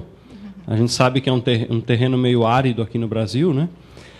Uma pergunta que eu faço falando sobre oportunidades para o Brasil em nível 2, daquela classificação que o senhor colocou ali. Naquela lista de empresas que tem já no Brasil trabalhando com microeletrônica, as duas primeiras são de semicondutores de potência, a Aegis e a Semicron. O senhor considera essa uma área interessante para o Brasil, pensando em novas tecnologias como carbeto de silício, nitreto de galho sobre silício, ou seja, poderia ser uma oportunidade de nível 2 para o Brasil? Essa é uma pergunta. E a segunda, que eu gostaria de aproveitar, teve uns anúncios recentes de um grande empresário brasileiro anunciando que está começando a se envolver, que está com interesse, que vai financiar financiar não, mas vai participar de projetos de microeletrônica, fotovoltaico, células solares, iluminação com LED. Esse tipo de anúncio, de iniciativa, na sua opinião, gera mais ruído ou realmente ajuda, potencializa o desenvolvimento dessa área no país? Vou começar pela segunda pergunta. Esse investimento que você está mencionando aí, ele é um empreendimento cujo estudo primeiro de viabilidade foi feito em 2004, 2005. não havia claramente um fornecedor de tecnologia com conhecimento do negócio chips já comprometido com o projeto. E ele está maturando agora com novos investimentos, com um novo arranjo. Quer dizer, você olha só, são 7 anos que se passaram desde o primeiro estudo. Mas isso é um sinal positivo de que o Brasil começa a discutir grandes investimentos nesse setor. E só para dar um dado a respeito do que o nosso colega falou aqui, dos suprimentos, a indústria de chips no mundo é 300 bilhões de dólares ao ano, 305 bilhões é a projeção desse ano, 2012. O ano passado foi perto disso, não vai crescer mais do que 1% esse ano, de 2012, em relação a 2011. O mercado de equipamentos para equipar as fábricas, as foundries aqui, seja de qualquer nível, gira cerca de 45 bilhões de dólares por ano. Tá? Oscila um pouco, mas é de 40 a 50. Os suprimentos essenciais para as fábricas de nível 3, essas megafábricas aqui, são os wafers, né? Para começar, o starting material é o wafer de 300 milímetros de diâmetro. Existem praticamente 90% do mercado é dominado por 2 empresas. Uma de capital alemão, a Wacker, e a outra de capital japonês. Isso não atemoriza a China de começar a fazer wafer fabs de 300 milímetros, porque ela vai ter que comprar o wafer de uma empresa Shin-Etsu, que é japonesa, ou de uma empresa que tem fábrica na Europa e nos Estados Unidos. Vocês estão sabendo que, né, CMOS hoje está no estado da arte, o pessoal está fazendo geometrias de 22 nanômetros. Tá? Já está demonstrado em escala pré-industrial 14 nanômetros de geometrias mínimas para CMOS. Existe apenas uma empresa no mundo, chamada ASML, que é capaz de fazer um equipamento que custa, acho que 30, 40 milhões de dólares cada unidade para fazer o registro foto por ultravioleta da imagem sobre essa lâmina. Uma só. Então, o que você acaba descobrindo? Que essa aliança entre fornecedores, o aprendizado fornecedor e comprador, ela é o padrão da indústria. E exatamente as tecnologias pré-competitivas são desenvolvidas no Japão, num negócio chamado Advanced Research Science Industry Institute. Pode olhar lá. Lá tem cientistas de empresas, cientistas de universidades, no mesmo instituto. Tsukuba tem um grande, chama-se Celete, para fazer a mega fábrica do futuro, chama-se Celete. Metade do staff é universidade, paga por gente do governo, metade do staff é paga por empresas. É isso que eu estou falando. Isso, na verdade, o fornecedor do equipamento, ele desenvolve o equipamento junto com a Intel, junto com a TSMC. Então, nesse negócio, essas cadeias de fornecimento já estão estabelecidas, elas são muito grandes, mas em termos de valor, se há valor, se essa empresa que você está mencionando aí, com esse investidor brasileiro, que é um grupo empresarial que eventualmente se diversificaria para a área de eletrônica, se for um bom negócio, eles vão buscar o suprimento onde estiver. Isso não me preocupa. O fato de o Brasil não produzir wafer grau eletrônico, não ter gás de grau eletrônico, isso não é o principal. O principal é ter mercado. E no diagnóstico que a gente fez para a Bini, mais recentemente, está lá dito. Para onde é que nós começamos na área de componentes eletrônicos? Os segmentos que têm chance no Brasil têm que satisfazer 2 condições. Primeiro, você tem que ter uma razoável demanda interna e um potencial exportador, né, no mercado externo. Quer dizer, você tem que ter demanda interna e um potencial exportador grande para esse componente. E aí você viabiliza. E é isso que provavelmente esse grupo, que vai instalar a fábrica em Minas Gerais. Por que Minas Gerais? Porque, na verdade, o primeiro estudo, lá em 2004, 2005, foi pago pelo Badenge, Banco de Desenvolvimento do Estado de Minas Gerais. Tá? E, enfim, então, isso não foi anunciado oficialmente, tal, mas já existe muito rumor. Né? Enfim, isso é exatamente uma Foundry nível 2. Tá? Eles não querem investir 2, 3 bilhões de dólares, mas conseguem fornecer para o mercado que não é memória DRAM, não é memória flash, okay? É outro tipo de produto. Então, a minha resposta é essa aí. Tá? E a primeira pergunta era com relação aos semicondutores de potência. Bom, te dar um dado. Desses 303 bilhões que é o mercado de semicondutores no mundo, optoeletrônicos e outros semicondutores discretos responde por... Discretos dá mais ou menos uns 25 bilhões de dólares, 25 a 28 bilhões de dólares, e optoeletrônicos mais uns 12, 15. Okay? Então, nesse mercado de semicondutores, cerca de 260 bilhões de dólares, 270 bilhões de dólares são de chips, de circuitos integrados, e os outros 30 bilhões são de discretos. A Semicron e a EGE são pequenas, são uma empresa alemã e outra empresa brasileira, são empresas que estão no segmento de discretos. O problema todo é que essas empresas, tá, elas estão no mercado que tem um dinamismo tecnológico que nem se compara com o dinamismo tecnológico que tem a indústria de chips. Eles não tão, tanto as duas que você citou aí, elas não são empresas de chips, elas são empresas de semicondutores discretos. Elas fazem diodos de potência e fazem a montagem. Na verdade, a montagem, tem muita tecnologia na montagem desses dispositivos para operar com grandes correntes. Então, na verdade, é um mercado que tem inovação, mas nem se compara o grau de inovação que tem em relação aos outros. E silício, carboidrato de silício tem aplicações, né, em áreas específicas de alta temperatura e tal. Vai encontrar, mas vai ser um mercado ainda bastante pequeno. Né, em face um mercado de semicondutores de 300 bilhões de dólares, os discretos é 10% disso. Ok? E é um mercado interessante. Essas empresas não têm crescido no Brasil, nem a Semicron, nem a Aegis. Apesar de estarem no Brasil já implantadas e operando com brasileiros há mais de 25 anos. Tá? Então, você tem, essas empresas encontraram dificuldades. E o dono da Aegis é um conhecido particular meu, conhecido Vitor. Ele é um engenheiro fazedor, engenheiro empreendedor. Mas ele bateu na barreira, diversas barreiras, que só ele pode explicar. Eu acho que ele chora demais. Tá? Tudo bem, o Marzano é chorão demais. E ele, algum tempo, tentou convencer que tinha que desonerar insumos. Tá? E aí bateu nisso que o Vitor acabou de explicar. O ácido que entra aqui é um NCM. Agora, se o ácido é de grau eletrônico ou não é de grau eletrônico, não tem um NCM próprio. Então, o canal alfândega não entende isso. E o governo vai baixar uma isenção para ácido sulfúrico só porque tem um cara que importa, sei lá, 20 litros ou 100 litros de ácido sulfúrico por ano, e tem aquelas outras grandes empresas que importam toneladas, milhares de toneladas de ácido sulfúrico, e vai dar isenção para os dois. O NCM é o mesmo. Você que é químico sabe muito bem que a diferença do material de pureza eletrônica e um de grau industrial. Né?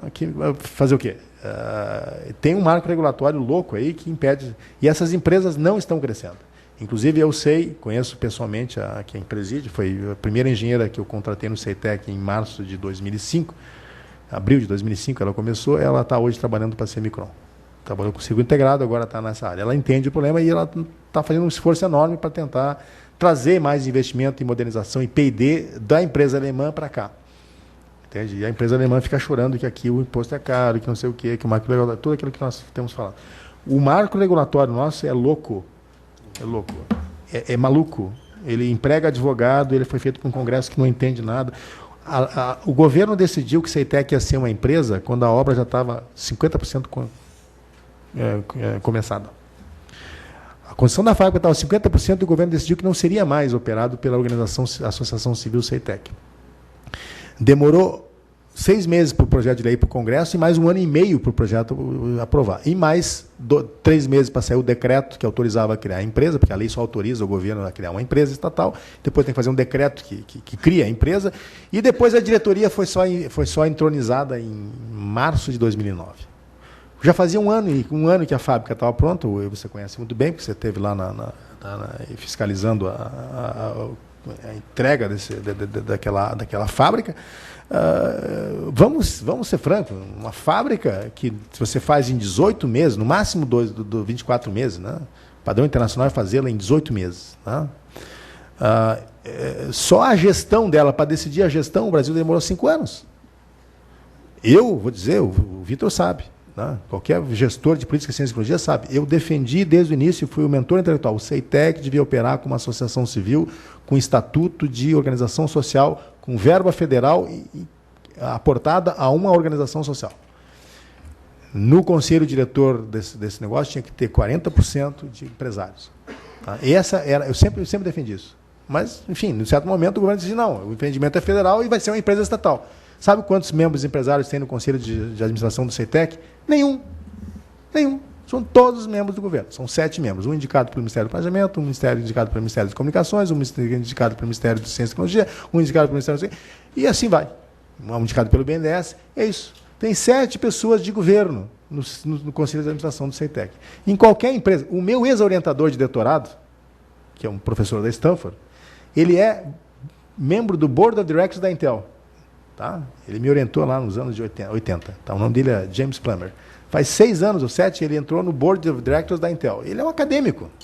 Sempre foi um pesquisador. Hoje ele é o diretor da Escola de Engenharia. O Board of Directors da Intel tem acadêmicos, tem empresários de outros setores, tem gente de diferentes setores, e tem diversos horários. O CETEC poderia ter chegado mais longe, não fora problemas que são basicamente de gestão e de como implementar uma boa ideia. Entre um bom plano, né, e uma boa ideia e a consecução, existe uma execução que tem que ser com cronograma. E isso, infelizmente, mesmo na Foundry nível 1, lá, só para prototipagem, que eu estudei, era 800 metros quadrados o mínimo. É 1.300 por quê? Porque eu sabia que tinha que expandir. Ninguém faz um negócio que não vai expandir, né? Então tem que ter espaço para expansão. Enquanto não expande, isso aqui lá, 500 metros quadrados, é para fazer P&D. Em outras coisas. Tá? Então, no fundo, a nossa realidade aqui é muito escassa. Aquilo que fala de falta de densidade é isso. Nós temos 2 empresas que fazem dispositivos discretos de potência, mas isso não é circuito integrado. Com isso você não faz memória, nem microprocessador, nem não faz nada além daquilo. Tá? É importante manter, eles podem ter incentivos da lei de informática? Podem. Eles pediram? Nunca. Nem a Aegis, nem a Semicron precisaram até hoje usar os incentivos da lei de informática. E não precisam. Tá? Eles dizem o seguinte, se eu tiver que...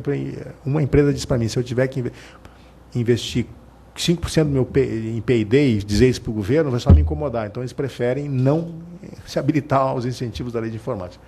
E mesmo porque a Semicron, no caso, exporta 60% da produção. Tá? Então, não tem IPI, então não tem por que ir para a lei de informática, que só isenta IPI. Você entende? Então, dessas duas, nenhuma usa a lei de informática. Eu vou fazer uso da palavra aqui, pelo adiantado da hora, e quero só pontuar alguns aspectos e aí pedir para os integrantes da mesa fazerem fechamento aí do seu pensamento. Bom, eu quero começar destacando uma fala que houve tanto na apresentação do BAMP como na fala do Vitor, a respeito da necessidade da gente manter uma visão otimista, uma visão de esperança, digamos assim, dentro dessa área, porque uma das consequências dos problemas que nós... melhor dizendo, uma das causas dos problemas que a gente vê na área de componentes, de semicondutores do Brasil, foi a falta de uma política industrial durante praticamente 15 anos. As áreas de engenharia praticamente não chegaram a morrer, mas ficaram muito próximas disso. Temos aqui professores hoje de cursos de engenharia. Quando a gente compara, por exemplo, o nível a quantidade percentual e absoluta de cursos de engenharia no Brasil, por exemplo, em relação à Coreia, é uma diferença gritante. Então, são manifestações muito claras do erro, né, estratégico que o país cometeu. Então, mal ou bem, nós resgatamos aproximadamente 10 anos uma política industrial. Isso leva tempo para surtir efeito, e o trabalho, né, de criação de uma cadeia produtiva, na verdade, ele é até mais abrangente que isso. Nós trabalhamos com uma visão que transcende até a ideia de cadeia produtiva, que é o conceito de ecossistema, onde cadeias produtivas são um dos elementos dentro do ecossistema, que se compõem, por exemplo, de marco regulatório, de formação de pessoal, de interações entre diferentes setores, né? Então, para fazer um fechamento, eu quero pedir aí para cada um dos membros da mesa fechar a sua fala aqui, destacando 2 aspectos que é exatamente o tema dessa manhã de inovação, que são os desafios e as oportunidades que o futuro oferece para a área de componentes aqui no Brasil. Então, fica à vontade aí os 4 para falarem na hora que achar melhor. Desafios e oportunidades que o Brasil tem para a área de componentes.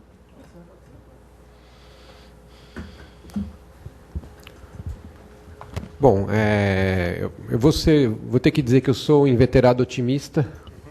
Então a mesa está cheia deles. Eu acho que a escolha, que nem o professor Bump colocou, do tamanho da fábrica do Ceitec, foi uma escolha boa para o Brasil. Eu não acredito que o Brasil tivesse fôlego. Vamos dizer, a Alemanha, por exemplo, não tem fôlego para uma fábrica de nível 3. Então, vamos olhar bem nas perspectivas, uma fábrica de nível 2 teria muito mais viabilidade de ser bem-sucedida no Brasil ou como entrada em qualquer lugar do mundo. Então, acho que o tamanho foi muito bem escolhido. E a política do SEI Brasil é algo que também é muito interessante, porque você começando a montar um grupo de recursos humanos na área de projetos é como você consegue alavancar uma indústria de microeletrônica. Isso daí, por exemplo, você pode se ver com a Qualcomm, que é uma das indústrias mais bem-sucedidas na área de telecomunicações, fornecedora de componentes. Ela não tem uma fábrica, ela é fabless, é um outro conceito. Ela só tem... O que ela cria? Patente, propriedade intelectual e projeto. Tudo que ela faz é com a TSMC, com alguém fora de lá, encapsula e vende o chip dela. Então, é um outro modelo de mercado. É um modelo de mercado de se produzir o CI sem você ter o ônus da fábrica. E isso é um modelo muito interessante, que são as design houses, que podem fazer em qualquer lugar do mundo. E isso é uma outra maneira de você entrar na microeletrônica, não é você ter realmente a fábrica.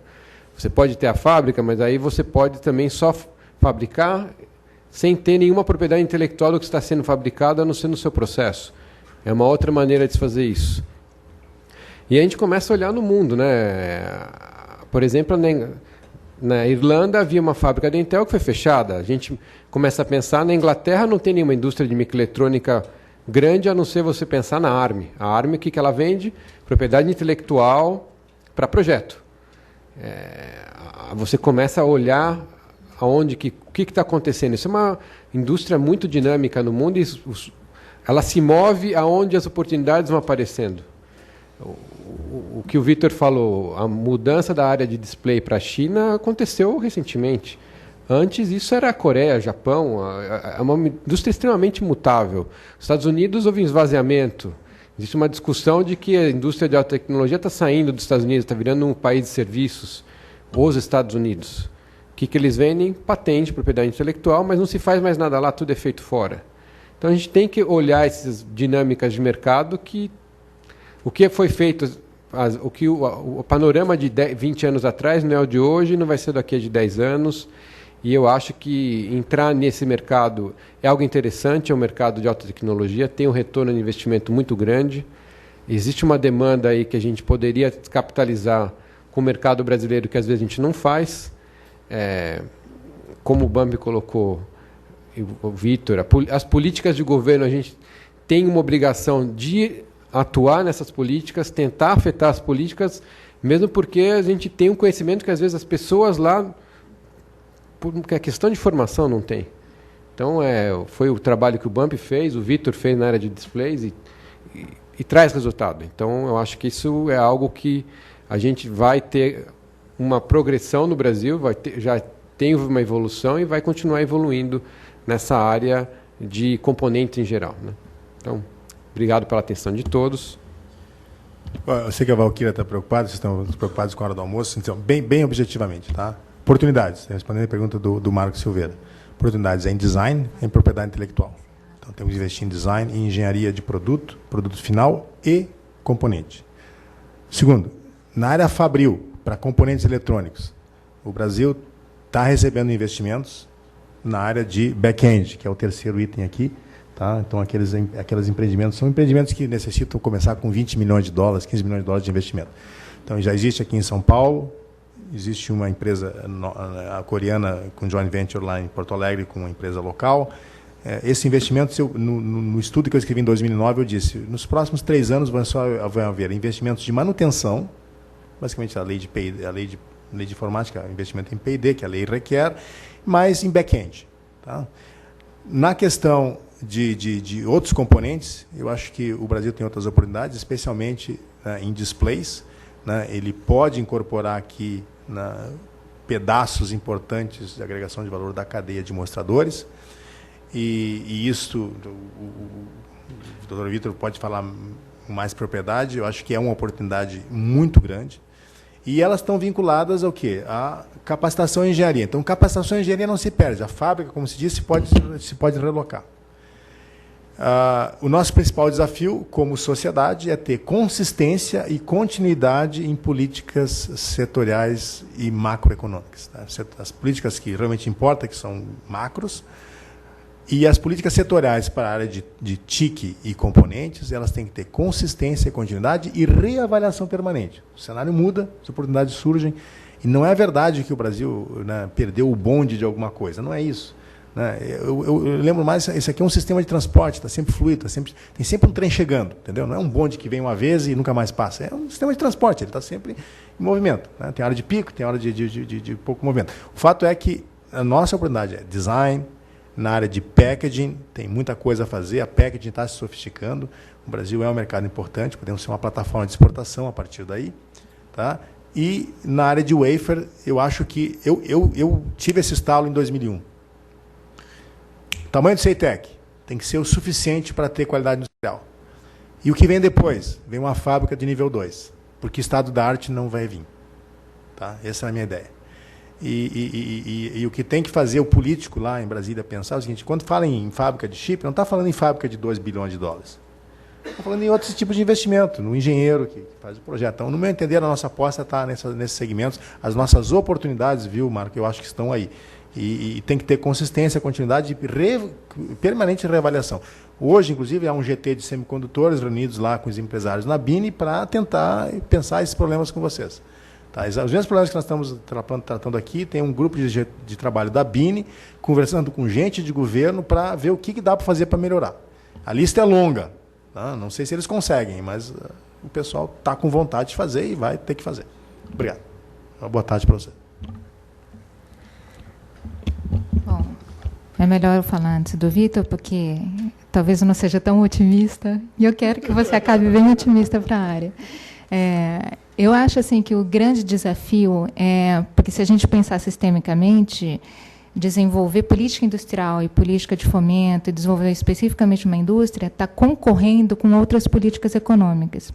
E política macroeconômica no curto prazo, ela quer estabilidade da inflação e chama atenção criação de emprego.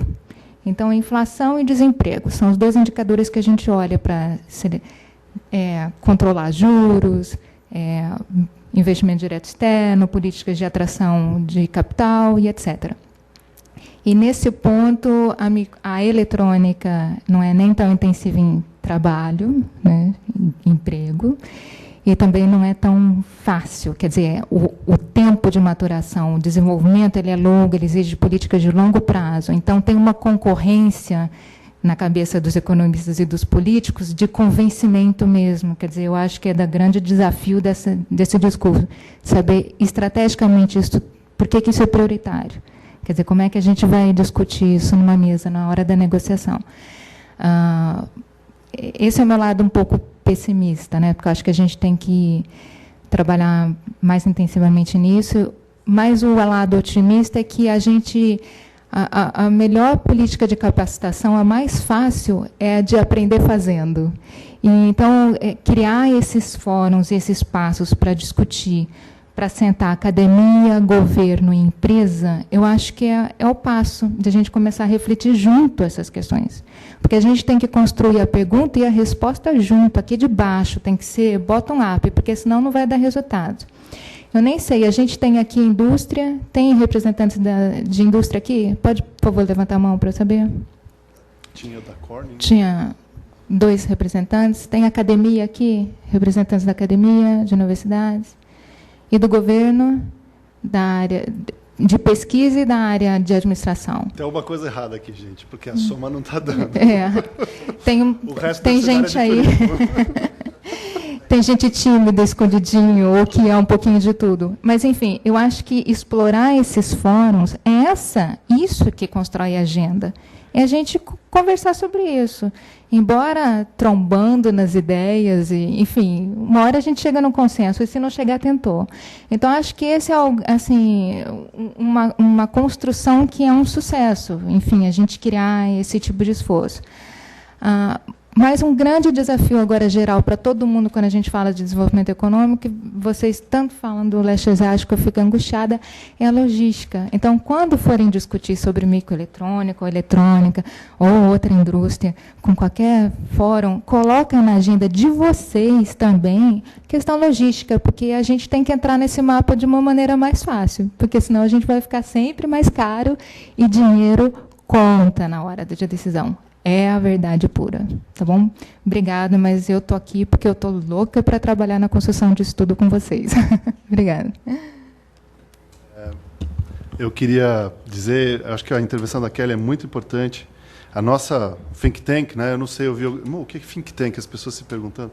Eu não sei se todos sabem. Think tank é um grupo de pessoas que têm interesse num certo assunto, né? É isso que é um think tank, né? E ele acaba influenciando as políticas. Então, isso aqui é um think tank. O CI Brasil é um think tank, né? A PDP é um think tank. E a gente tem think tanks em todas as áreas. Então, eu acho que, na linha do que você falou, o nosso think tank tem que estar muito mais atento às agendas nacionais. Tá? Eu me permito me incluir nesse think tank, tá, Bump? E a gente tem que estar dialogando melhor com isso. Eu acho que essa que é a questão que ela colocou. A política macroeconômica tem essas características. O principal instrumento de política industrial que eu vejo hoje é câmbio. Câmbio e juros. Tá? E se a gente não acertar isso, não adianta nem começar a discutir nada. Tá? Então, esse diálogo tem que ter. Eu acho que o Brasil está melhorando muito nesse aspecto. Queria falar, em 92, Taiwan não tinha indústria de display. Em 2000, ele tinha 25% do mercado. A gente é muito diferente de Taiwan, né? Mas isso aí é uma coisa que a gente tem que pensar. Não é impossível, tem que fazer. A bendita gestão da cadeia produtiva está com os elementos macroeconômicos ajustados, e o Brasil está caminhando para isso. Há país de serviços, que o Pacheco falou.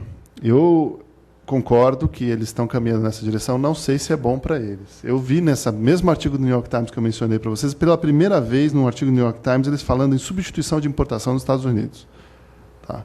Que é um tema que a gente está discutindo há muito no Brasil, e lá eles estavam justamente debatendo se valia a pena, se não valia a pena. Pelo menos, não sei se eles chegaram a uma conclusão, mas pelo menos começaram a discutir essa questão. Né? Não dá para um país ser baseado só em serviço, gente. Isso é uma coisa furada. E tem uma coisa, olha, sem indústria não tem inovação, mesmo na área de projetos de circuito integrado. Essa é a diferença do modelo americano para o japonês. No japonês, o cara de P&D troca sapatilha com o cara da indústria, com o cara de chão de fábrica. Tá? Estão os dois juntos ali. Nos Estados Unidos tem o Amodem Research no topo da montanha, coisa e tal. Eu acho que não é por acaso que está nessa situação que está a indústria. Né? E realmente, se não trocar a sapatilha com o pessoal do chão de fábrica, você não consegue gerar inovação, porque é naquele exercício. As indústrias de display sequer têm laboratório de pesquisa. A pesquisa é feita na linha, que não tem como fazer, são vidros de 40 polegadas, 2,10 metros e assim por diante. Então, esse negócio de serviço, gente, a gente não deve cair nessa armadilha. Essa é uma armadilha da década de 90, esquece esse papo. Isso é furado. A gente está vendo a Espanha, o que aconteceu com a Espanha. A gente está vendo outros países da Europa que foram por esse caminho e a situação que eles estão. Então, é engenharia que a gente precisa. O ministro Mercadante sempre falava isso. A gente precisa de mais engenharia, menos... Na nossa política de formação de recursos humanos, sem nenhum preconceito, precisa de mais engenharia e menos ciências sociais, mais engenharia e menos... talvez física, eu sou físico, mas realmente a engenharia tem que estar presente. A gente tem que estar formando engenheiros para atuar em engenharia, e não formando engenheiros para ir para banco também, né? Que isso acontece muito. Por isso precisa gerar o... Olha... As críticas ao CEITEC são muitas, eu acho que teve muita discussão, mas agora que a gente tem o CEITEC, que bom que a gente tem o CEITEC. E agora todos nós vamos defender o CEITEC. Né?